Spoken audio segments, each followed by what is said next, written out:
It's a battle pitting housing versus parking. Menlo Park is trying a new strategy to meet requirements from its state-mandated housing elements.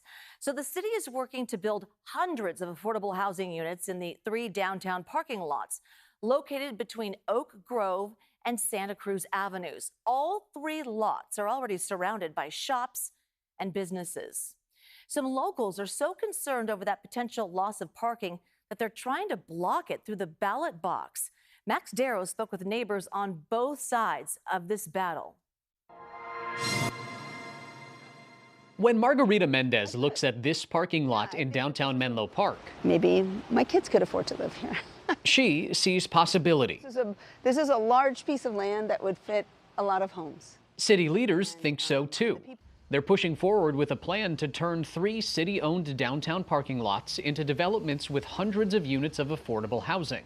Per state mandate, Menlo Park, one of the most affluent communities in the nation, is on the hook for nearly 3,000 units of housing by 2031.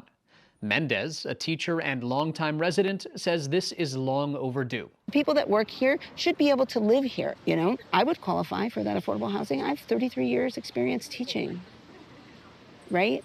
But I'm lucky. I already own a home.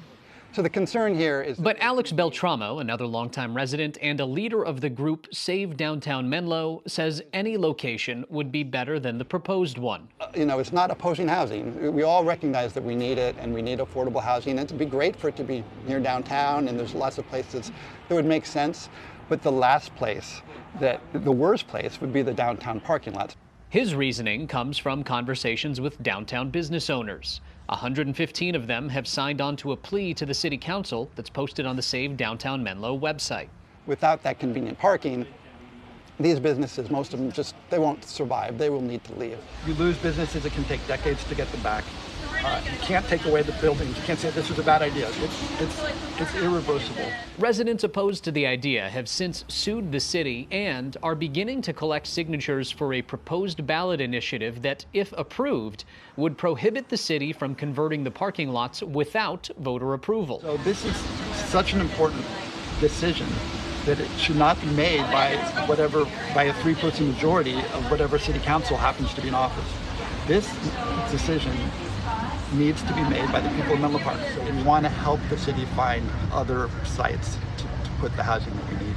Okay. Yeah, I've heard that every single time someone tries to build housing. It's the same lines. Menlo Park housing advocates say the majority of the affordable housing that does exist is primarily concentrated in a historically redlined part of the city across 101. Mendez says more housing is needed throughout the city. We absolutely need more housing in Menlo Park, and we need housing in all different affordability levels and all over town. And she thinks the downtown parking lots make sense from both a fiscal and geographic perspective. There's a lot of land here that the city owns, and the people from these homes could shop in these stores. Despite the possible ballot measure and lawsuit, the city appears to be moving forward with the plan.